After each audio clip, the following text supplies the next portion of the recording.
அண்ணா அந்த கடலை பாக்கெட் எவ்வளோ? 18 ரூபா. அதில் ஒன்று.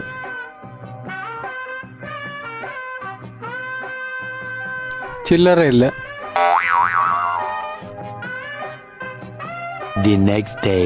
அண்ணா அந்த முறுக்கு பாக்கெட் எவ்வளோ? 45 ரூபா. அதில் ஒன்று தாங்க.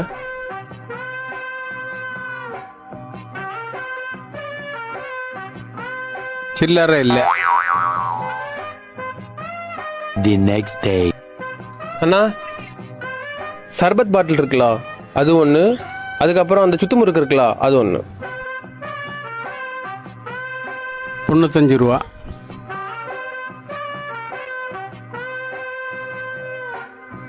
₹5 சில்லறை இல்லை.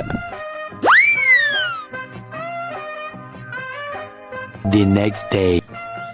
அண்ணே ஒரு அதிரசம் பாக்கெட்டு எவ்வளோ அது? 50 ரூபா.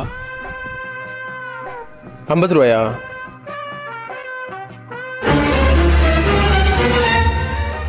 அண்ணா இதில் 50 ரூபாய்க்கு முட்டாய் இருக்கு. எல்லாம் நீங்கள் சில்லறை இல்லைன்னு தந்தது தான். எடுத்துக்கோங்க.